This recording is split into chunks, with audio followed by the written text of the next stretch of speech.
আচ্ছা বলো তো, ছেলের বউরা যদি বাড়ির অশান্তির মূল কারণ হয়, তাহলে কেনই বা ছেলের বাবা মা ঘটা করে অশান্তিকে বাড়িতে আনে? ধুমধাম করে ঢাক ঢোল পিটিয়ে 100 জন লোক খাইয়ে কি দরকার আছে ঘটা করে অশান্তিকে বাড়িতে আনার?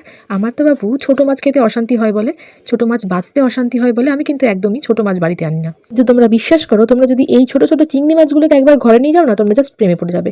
দেখো, মাছগুলোকে খুব ভালো করে পরিষ্কার করে নিয়েছি। মাছের মধ্যে না প্রচণ্ড নোংরা থাকে এই কুচো চিংড়ির মধ্যে। তার মধ্যে আমি এক এক করে দিলাম স্বাদ মতো নুন, স্বাদ মতো হলুদ গুঁড়ো, দিয়ে দিয়েছি শুকনো লঙ্কা কুচি করা, দিয়ে দিয়েছি কিন্তু এর মধ্যে পেঁয়াজ কুচি দুটো বড় বড় সাইজের, বড় চামচের 1 চামচ ময়দা, বড় চামচের 2 চামচ চালের গুঁড়ো, আর 1 চামচ দিয়ে দিয়েছি কিন্তু কর্নফ্লাওয়ার, দিয়ে খুব ভালো করে মিশিয়ে নিয়েছি। আর হ্যাঁ, অবশ্যই কিন্তু একটু ধনেপাতা কুচিও ব্যবহার করেছি। তো সবকিছু একবারে খুব ভালো করে একটু মিশিয়ে নিয়েছি, মানে মেখে নিয়েছি। আর তারপরে ছোট ছোট যেভাবে বড়া ভাজে, তো সেইভাবেই বেশ কিছুটা সর্ষের তেল গরম করে তার মধ্যে আমি কিন্তু এই চিংড়ি মাছের বড়াগুলোকে ভেজে নিয়েছি।